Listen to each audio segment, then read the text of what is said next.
Programme میں آپ کو خوش آمدید کہتے ہیں. میں اسد اللہ خان ہوں. پاکستان کو اس وقت ڈالرز کی اشد ضرورت ہے. یہ ڈالرز یا تو ایکسپورٹ سے آ سکتے ہیں, ریمیٹنسز سے آ سکتے ہیں, یا پھر جو انویسٹمنٹ ہے پاکستان میں اس سے آ سکتے ہیں. اب یہ پاکستان میں ہونے والی انویسٹمنٹ ہے, اس کے لیے سرمایہ کاری میں ایک سہولت کاری کے لیے ایک خصوصی کونسل کی تشکیل کی گئی ہے. اب یہ جو خصوصی کونسل ہے, یہ اس سے کیا فائدہ ہوگا اور کس طرح سے پاکستان میں انویسٹمنٹ جو ہے وہ آئے گی؟ بہت سی امیدیں سے وابستہ کی گئی ہیں. اس کو گیم چینجر بھی کہا گیا ہے, اور بہت ساری چیزیں ایسی ہیں جو اس پلیٹ فارم سے پلان کی جا رہی ہیں. ایک تو یہ معاملہ ہے. دوسرا, ڈالرز کے حوالے سے جو پچھلے دنوں میں ہم نے دیکھا ہے کہ انیشیٹو لیا گیا, اس کے بعد روپے کی قدر میں بہتری شروع ہوئی ہے. یہ ڈالر کہاں پر رک سکتا ہے, کہاں پر روکنا ممکن ہے اس کو, اور پریکٹیکلی اس وقت ڈالر کی روپے کے ساتھ جو ایکسچینج ریٹ بنتا ہے وہ کیا بنتا ہے, اور ایگزیجریٹ کر کے اور اسپیکولیٹ کر کے جو اس کی قیمت بڑھائی گئی تھی یہ کہاں پر واپس آ جانی چاہیے. اور اس کے ساتھ ساتھ جو گیس اور بجلی چوروں کے خلاف ایک کارروائی کی گئی ہے, جو ایک اینٹی اسمگلنگ ڈرائیو چلائی گئی ہے, ان تمام چیزوں کا پاکستان کی اکانومی پر کیا اثر ہونے جا رہا ہے. نگران حکومت اس وقت جو ایفرٹس کر رہی ہے وہ کس طرح سے فروٹفل ثابت ہو سکتی ہیں, ان تمام چیزوں پہ ہم گفتگو کریں گے. ہمارے ساتھ ڈاکٹر ندیم الحق صاحب موجود ہیں. ڈاکٹر صاحب آپ کو خوش آمدید کہتے ہیں. ڈاکٹر صاحب Pakistan institute of development economics کے وائس چانسلر ہیں. بہت شکریہ ڈاکٹر صاحب. ڈاکٹر علی حسنین صاحب ہمارے ساتھ موجود ہیں, آپ ہیڈ آف ڈپارٹمنٹ ہیں لمز یونیورسٹی میں. بہت شکریہ ڈاکٹر صاحب, آپ کو بھی خوش آمدید کہتے ہیں. میں ڈاکٹر ندیم الحق صاحب, سب سے پہلے یہ جو SIFC کا انیشیٹو ہے جس میں سرمایہ کاری میں سہولت کے حوالے سے پلاننگ کی جا رہی ہے, اور ہم یہ اینٹیسپیٹ, یہ ایکسپیکٹ بھی کر رہے ہیں کہ مختلف ممالک سے انویسٹمنٹ پاکستان میں آئے گی, اور ان کو جو سہولت دینے کے حوالے سے جو انیشیٹو لیے گئے ہیں, آپ کیا ایکسپیکٹیشن سے لگائے ہوئے ہیں, اور یہ کتنا پاکستان کی مشکلات کو اوور کم کرنے کے لیے کتنا معاون ثابت ہو سکتی ہے؟ دیکھیے جی, اس پہ میں ایک چھوٹی سی بات کہوں کہ سی پیک پہ ہم نے بہت بھروسہ کیا ہوا تھا, اور ہم کہہ رہے تھے سی پیک گیم چینجر ہے, اور سی پیک 10 سال سے آ رہی ہے, اور $20 بلین کہتے ہیں آ بھی گیا, ہمارے ملک میں لگ بھی گیا, پر ہم پھر ڈیفالٹ کے قریب آ گئے. تو یہ جو فارن انویسٹمنٹ ہے یہ آپ کو بچا نہیں سکتی. کچھ بھی کر لیں, فارن انویسٹمنٹ سے ملک نہیں بچ سکتا. ضرور آ جائے, اچھی بات ہے, اس میں کوئی برائی نہیں ہے, ہم تو اس کے چاہتے ہیں بالکل آئے, پر جب فارن انویسٹمنٹ آتی ہے تو پیسہ کتنا اندر آتا ہے.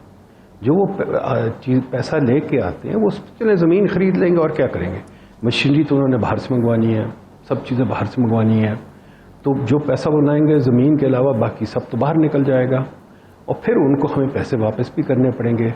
تو ضرور فارن انویسٹمنٹ آئے, بہت اچھی چیز ہے, اس کو اور بڑے فوائد ہیں, اس کے کوئی خلاف نہیں ہے, بٹ اس کو سمجھنا کہ آپ کے مسئلے حل کر دے گا. جو آپ کے 75 سال کے مسئلے ہیں, جو 75 سال کی آپ کی بگڑی ہوئی عادات ہیں, جو 75 سال سے پبلک سیکٹر بڑھ رہا ہے, جو 75 سال سے اب سبسڈیز چل رہی ہیں, جو 75 سال سے بجلی چوری ہو رہی ہے, جو 75 سال سے وڈیروں کو انکم ٹیکس فری ملا ہوا ہے, ہزار میں ایسی باتیں کر سکتا ہوں. یہ چیز تو نہیں ٹھیک کرنی فارن انویسٹمنٹ نے.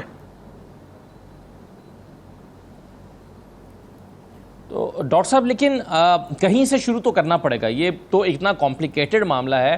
پاکستان کو بہرحال جو انویسٹمنٹ چاہیے یا ڈالرز چاہیے, ایکسپورٹس کو بہتر کرنا ہے, تو کہیں سے تو شروع کرنا پڑے گا. آپ سمجھتے ہیں کہ ایک ایسا انیشیٹو ہے کہ چلیے اس کو اتنے گوناگوں مسائل میں ایک رے آف ہوپ سمجھنا چاہیے؟ دیکھیے, جہاں سے شروع کرنا ہے وہ اپنے آپ سے شروع کرنا ہے. اگر میرے مسئلے ہیں کہ مجھے کاہلی کی عادت پڑی ہوئی ہے, کام کرنے کی عادت نہیں پڑی, مسئلہ یہ ہے, مسئلے ہمارے ہیں. بجلی چوری کیوں ہو رہی ہے, بھائی ختم کریں. اچھا, میٹر کیوں نہیں لگتے, یہ جو کبھی کبھی آ گیا, جوش آ گیا, 2-4 بندے کھڑکا دیے, کوئی فرق نہیں پڑتا. ہماری بجلی کے جو پری پیڈ میٹرز کی ہم بات کر رہے ہیں پچھلے 15 سال سے, 15 سال میں پلاننگ کمیشن سے اتنا زور ڈالا, کوئی پری پیڈ میٹر نہیں لگنے دیتا. پھر مجھے بتائیے مفت بجلی کیوں آتے رہے؟ وائٹ ہاؤس میں مفت بجلی نہیں ہے, 10 ڈاؤننگ اسٹریٹ پہ مفت بجلی نہیں ہے, کسی ملک میں مفت بجلی نہیں ملتی, یہاں کیوں مل رہی ہے؟ اس کے فگرز بھی آ گئے, کتنی بڑی اماؤنٹ ہے, پر پھر بھی نہیں. ہمیں چیلنج, میٹنگ بھی ہوئی, اس پہ میٹنگ ہونے کا ملتوی کر دیا, ہم بعد میں کریں گے.